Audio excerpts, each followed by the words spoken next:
You want me to put that on my Tudor? You're paying. Narcissists don't like being told what to do. Most people don't like being told what to do, but there are circumstances where you just have to suck it up. If you're a child, invariably you get told what to do. If you're somebody who's in the receipt of orders, for instance, you're in the armed forces, you're in the police, you get issued orders and you have to carry them out.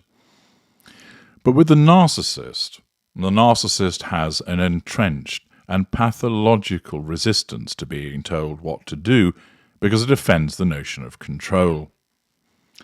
The narcissist, having been created from a genetic predisposition towards narcissism, allied with a lack of control environment, has found themselves at a sustained period of time in their life, when they're a child, unable to have a level of control that they otherwise might have, a level of coping with the environment that other people might well have. It's absent for the narcissist. And therefore, because the narcissist doesn't have that control that other people do, doesn't have that ability to cope in the way that other people did, the narcissist becomes hypersensitive to the issue of control. So something as simple as serving dinner guests ahead of the narcissist could result in the narcissist having a temper tantrum. The fact that you fail to pick up the phone causes the narcissist to go into meltdown. This is because you're offending the narcissist's need for control. Such is this requirement, on Monday the narcissist could return from work and berate you for having your child still awake, saying, "I've told you, when I come in I want peace and quiet. I don't want to be met by a crying baby," and you become devalued. Why is the narcissist doing this? Well, because they need to have control over you, and the narcissist triangulates you with your crying child as a means of berating you. Then on Tuesday, the narcissist arrives at home and goes, "Where's our child? I thought I told you I want to be greeted by you and the baby. I miss seeing the baby when I'm at work all day." Why is the narcissist doing this? Again, you're being triangulated with the baby to provoke you into reacting, but also there is the compartmentalization and revision of history that the narcissist engages in. Only the day before, the narcissist berated you for turning up with a crying baby, so, understandably so, on the following day, you haven't greeted them with a crying baby, you've ensured that the baby's asleep.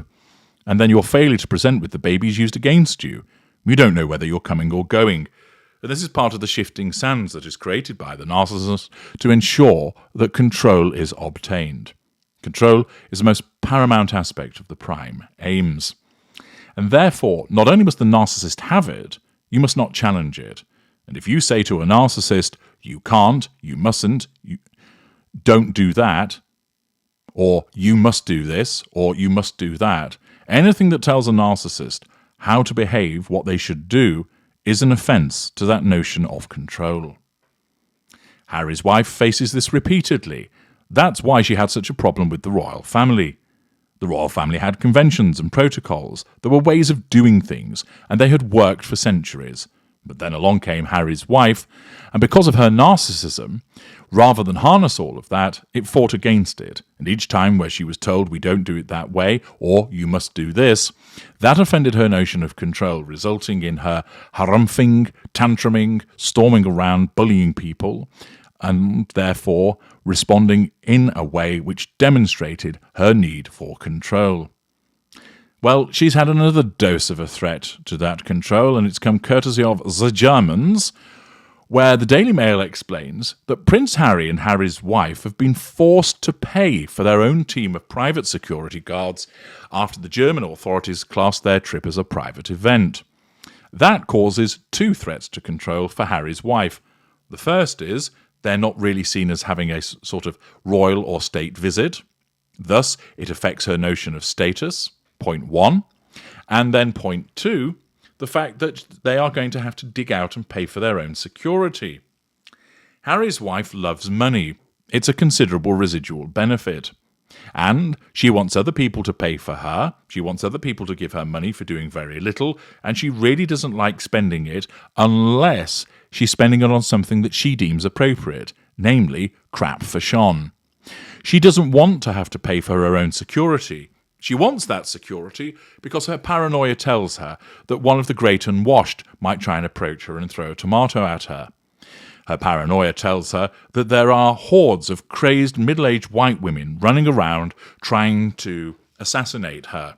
And therefore it's very important that when she goes down to the farmer's market or is seen exiting the dentist, that she is accompanied by at least one burly bodyguard. Of course, the necessity of having this bodyguard is a point of triangulation again. Look at me. I'm both famous, important, and need protecting. However, she wants other people to pay for it, typical of the narcissist of wanting to have that cake and eat it also.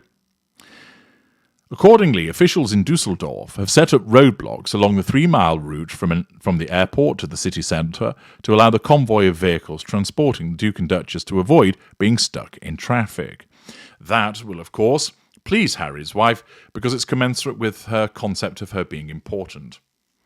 As the visit is private, however, there will be no police motorcycle outriders. So, bummer for Harry's wife, and accompanying police cars will not turn on their flashing blue lights either. So, they're not going to get necessarily all the head-turning that they ordinarily would. But the source said a vehicle carrying a doctor and medical equipment will be part of the convoy for the drive into the city. Well, I guess they've got to get that Ozempic in somehow. A source with the city of Dusseldorf told Mail Online, "Of course, this is a private visit, but we do not want anything to go wrong, or there to be any incident. We are showcasing the city. They will have their own security teams, but the police area being consulted and will be involved. We are hosts for the Invictus Games, and we want everything to run very smoothly. There have been lots of consultations and plans have changed, but we are confident it will be a trouble-free visit." Bodyguards who accompanied the couple to Manchester will be by their side in Germany, along with a small team of local security staff. It's rather odd of the Mail to write that. I wasn't aware that they were going to be in Manchester. I think that's an error. It then talks about the battle that they've had with regard to security costs, etc. And then goes on to explain that Harry and Harry's wife could come into contact with members of the public, ooh, how ghastly for her, when they enjoy an afternoon jaunt on the £13 million MS Rhine Galaxy, which will take them along the Rhine and end at the Merkur-Spiel Sports Stadium, where the sports event for disabled military veterans will be held.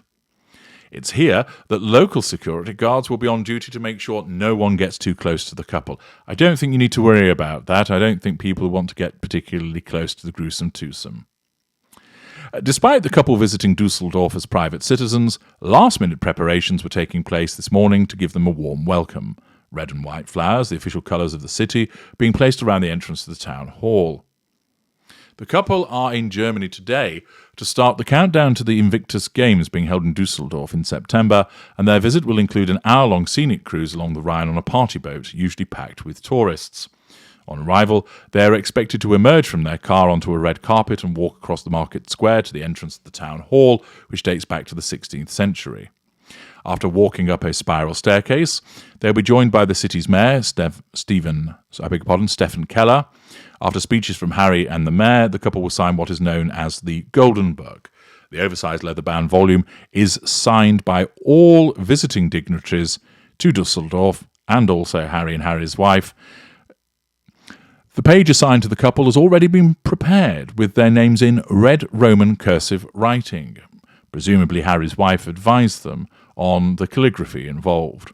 Harry is billed as Prince Harry Herzog von Sussex, whilst his wife is Harry's wife, Herzogin von Sussex, translated as Duke and Duchess of Sussex. Harry is described as the patron of the Invictus Games. We then get more about the convoy and the ship that they're going to be on and where it's going to drop them off, etc. We don't need to know about all of that. But They've been forced to pay for their own team of private security guards because it's been classed as a private trip. That is not going to go down well with Harry's wife because she's being told what she has to do, and it also means that all important residual benefit is getting a lump taken out of it. I'm H.G. Tudor. Thank you for listening.